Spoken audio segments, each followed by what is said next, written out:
Anda menyaksikan konten Top 5. Saya Alia Fatina. Inilah 5 berita paling penting pekan ini. Ringkas dan langsung saja ke intinya. Industri otomotif kembali menghadapi tantangan besar setelah muncul kabar relokasi pabrik yang memicu kekhawatiran terhadap nasib tenaga kerja. Apa penyebab perpindahan ini dan bagaimana dampaknya bagi industri di Indonesia? Kabar yang membuat ribuan pekerja di sektor otomotif was-was kembali mencuat. Dua perusahaan komponen otomotif asal Jepang yang beroperasi di Jawa Timur disebut tengah mempertimbangkan relokasi sebagian produksinya ke Vietnam. Jika rencana ini benar-benar terrealisasi, dampaknya tidak main-main. Presiden Konfederasi Serikat Pekerja Indonesia atau KSPI, Said Iqbal, memperkirakan hingga 7.000 pekerja berpotensi terdampak pemutusan hubungan kerja atau PHK. Presiden Prabowo Subianto mengungkap rencana perampingan besar-besaran jumlah badan usaha milik negara. Seperti apa tujuan kebijakan ini dan apa dampaknya bagi efisiensi serta masa depan BUMN? Terima kasih. Satu tahun ini sudah mulai ada laba. Ya. Masalahnya kemarin ini BUMN ini kita sudah tahulah, ya. Sudah lama jadi orang Indonesia, sudah mengerti. Ini saya bersihkan, sedang kita tertibkan. Dari 1.000 lebih BUMN, sekarang kita sudah tutup lebih dari 200. Lebih dari 200, nantinya kita akan bikin tinggal 300 lah. Bagaimana Pak Oscar, Doni? Ujungnya kita bisa berapa BUMN? Ujungnya nanti 250. Bayangkan, lebih dari 750 kita tutup. 750 dirut. 750 direksi kali 4 atau kali 5, 750 komisaris kali 10,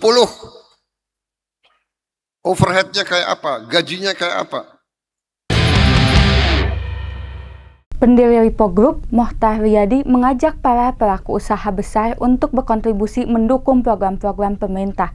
Mengapa pesan ini menjadi sorotan dan seperti apa peran dunia usaha dalam mendorong pertumbuhan ekonomi nasional? Saya merasa bahwa kita bisa ikut menyumbang sesuatu untuk mengatasi suatu masalah kemiskinan di Indonesia ini. Itu adalah sangat berbahagia bagi saya. Dalam hal ini saya merasa bahwa pembangunan ekonomi yang terjadi di Amerika dan China itu sangat tergantung dalam pembangunan perumahan. Oleh karena pembangunan perumahan ini adalah menyangkut 174 macam industri.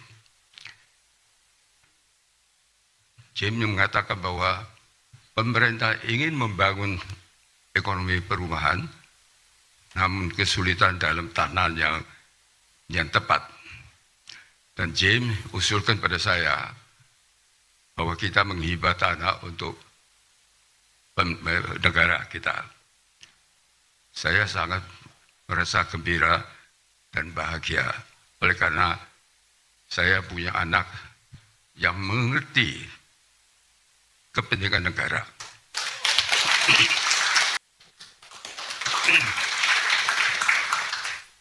Di Indonesia saya kira tidak kurang daripada 100 pengusaha besar.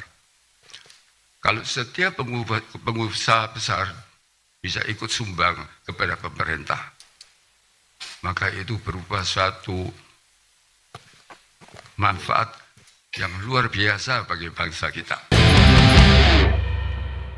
Dalam pertemuan bersama para pimpinan perguruan tinggi, Presiden Prabowo menyampaikan pentingnya peran kampus dalam mendukung agenda industrialisasi nasional.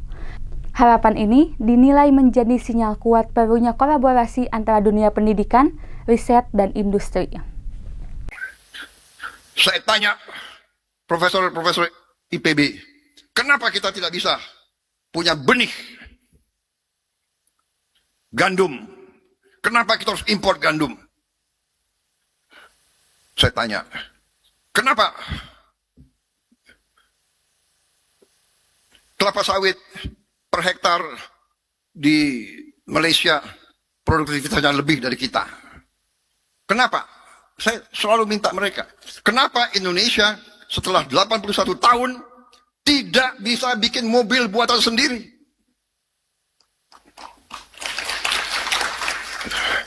Saya berdiri di depan saudara-saudara. Kalian yang PhD. Kenapa kita tidak punya? Kita beli motor 10 juta motor tiap tahun. Kenapa tidak ada pabrik buatan Indonesia?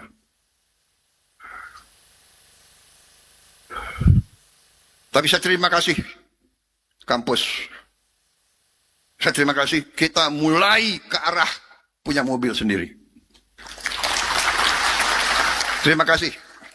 Saya ada satu kepuasaan yang mendalam di hati saya.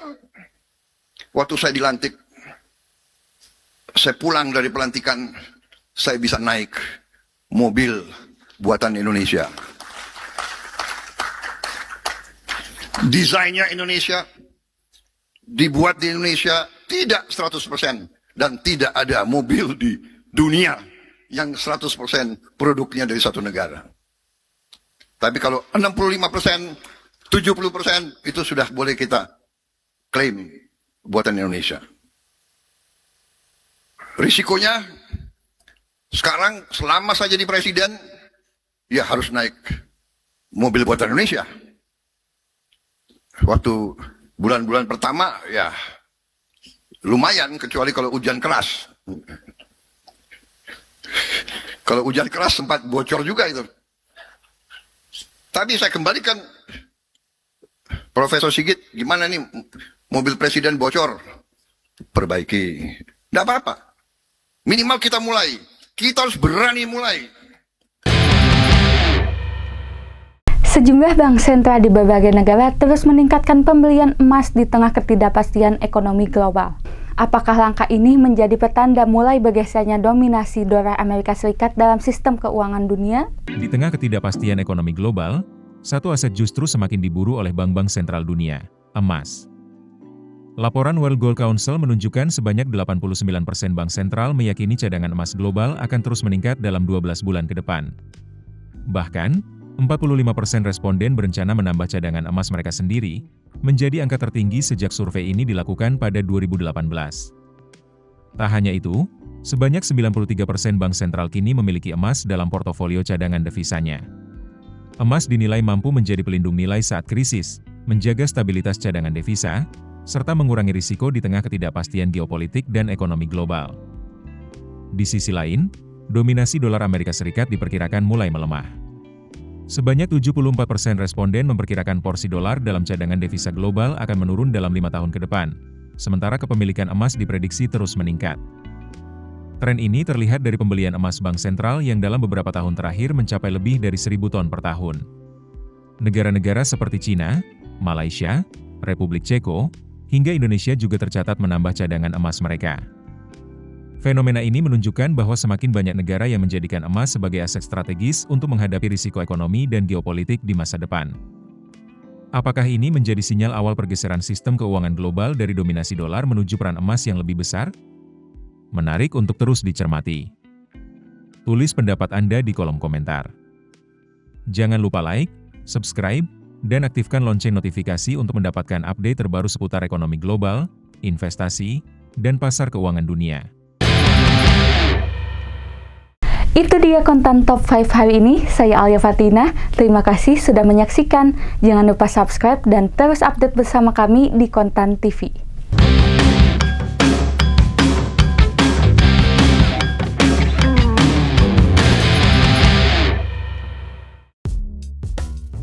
Keputusan bisnis terbaik datang dari data, bukan tebakan. Mudah berlangganan Business Insight dengan subscribe with Google.